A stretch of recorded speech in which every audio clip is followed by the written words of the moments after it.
Hey guys, I know it's been a while since I've actually released any content on this channel about dialysis, but recently somebody reached out, left a comment on one of my videos, asking me to talk about some of the pros and cons, risks of infections, things like that, regarding peritoneal dialysis specifically.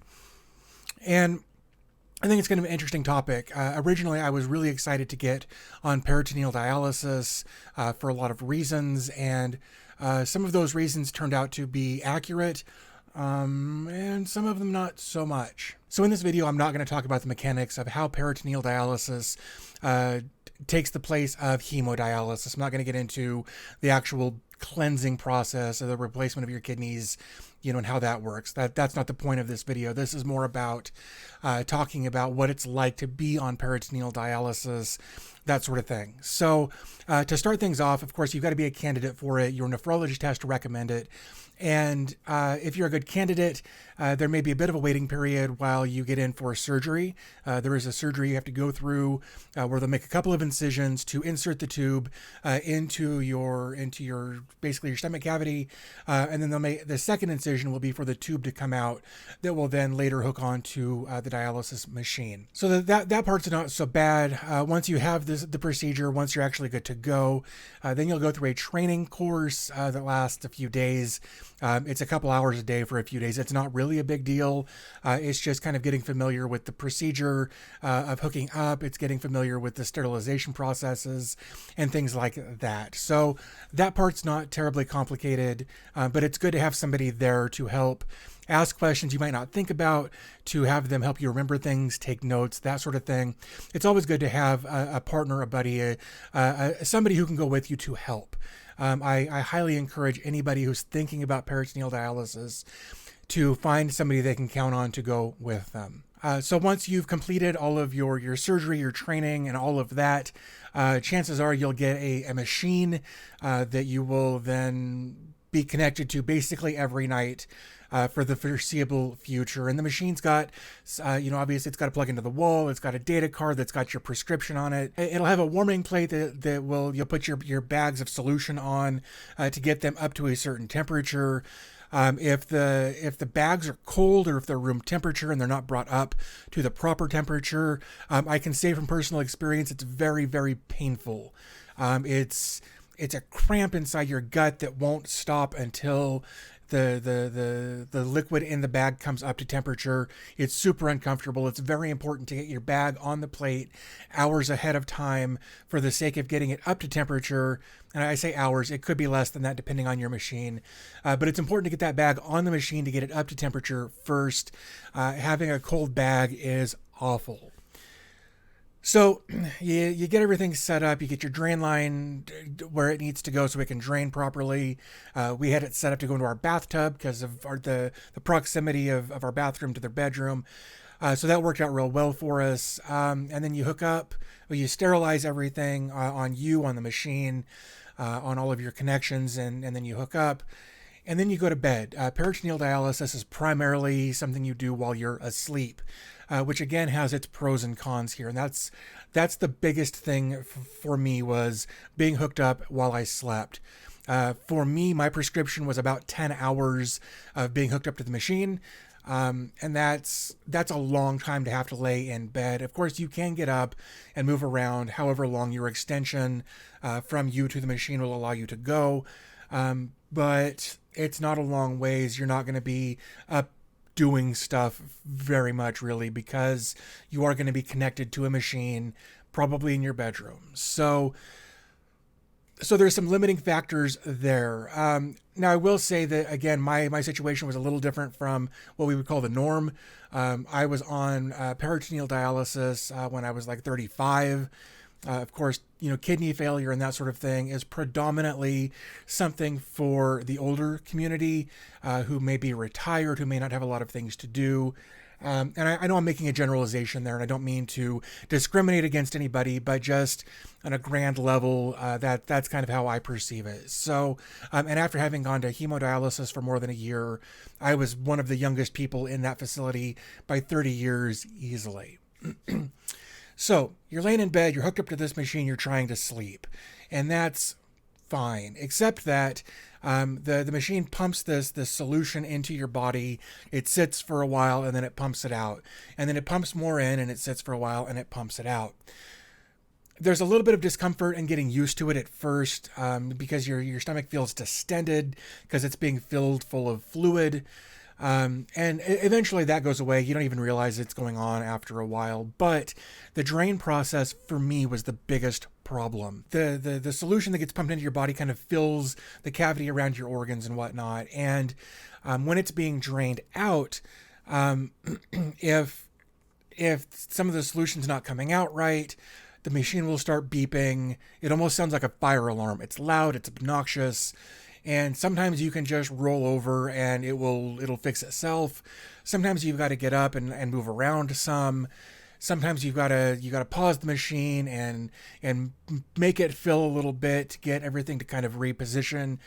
It's a real pain sometimes. And again, this was my experience. I know I'm not alone in this experience, but it is one of the downsides. The machine will beep for me sometimes 3 or 4 or 5, 10 times a night to wake me up, to make me roll over.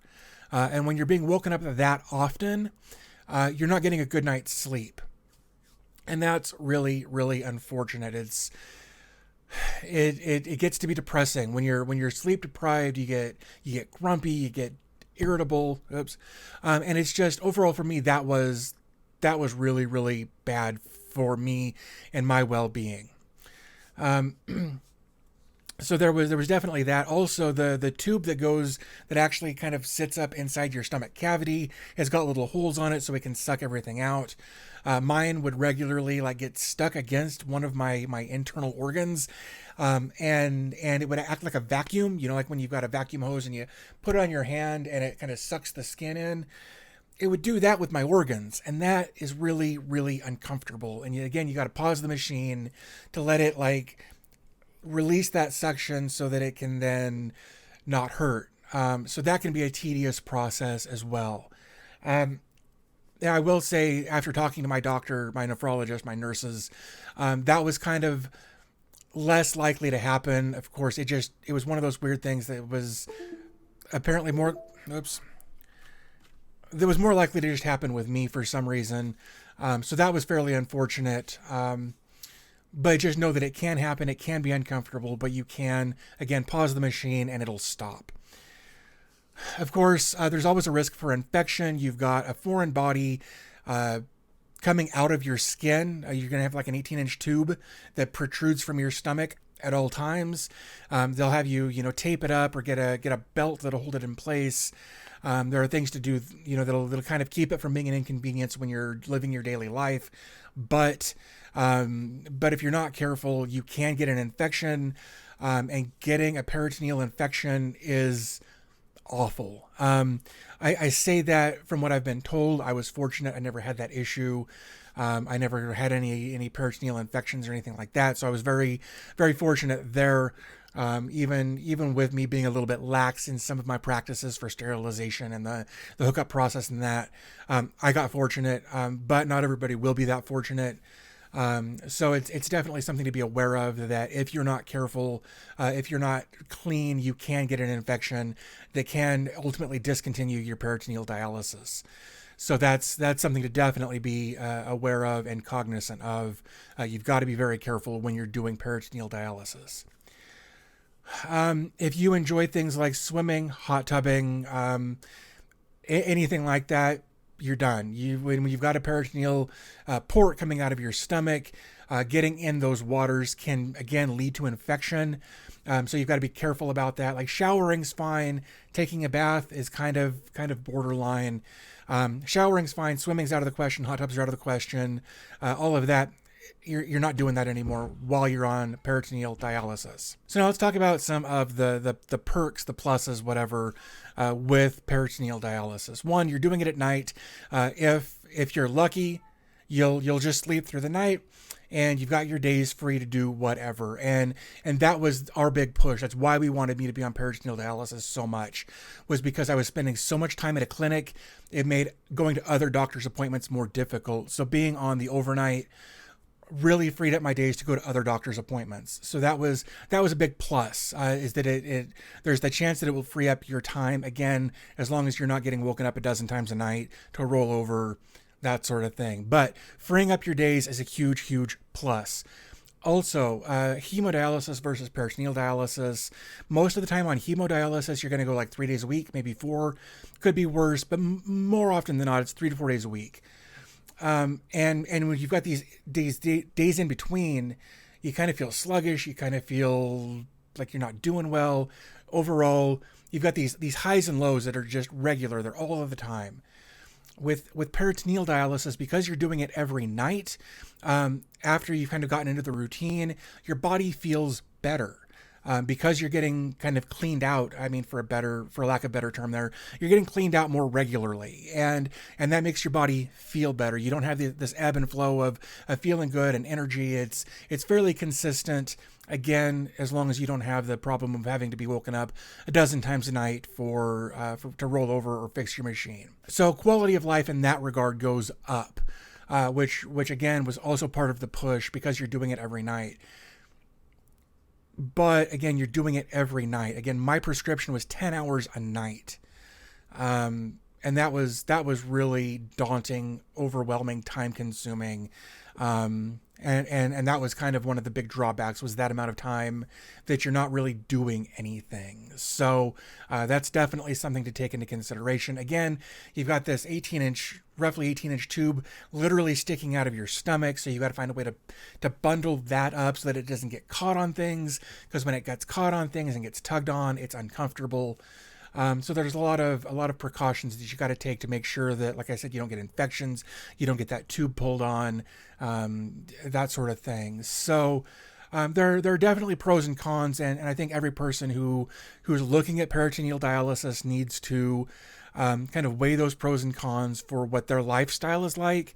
If you're retired and you're able to kind of just hang out, it may be a good option. If you're younger, like I still kind of am, and you want to go do things and that sort of thing, it's definitely something to think about as well. So hopefully this answered some questions for people who were considering peritoneal dialysis or who have questions about it. The discomfort goes away after a while as far as being filled up and drained, but some of those being woken up and the having to just kind of hang out for 10 hours a day, not do much, it gets old after a while. So definitely something to consider when you're having to consider the peritoneal dialysis over hemodialysis. So anyway, I want to thank Jasmine H for leaving this comment on my video. If anybody's got any other questions about dialysis, whether it's hemodialysis or peritoneal dialysis, I'd love to answer those for you. So definitely leave those in the comments. Anyway, thanks for watching. Thanks for your time. And like I always say, I always appreciate your support, and I'll talk to you in the next video.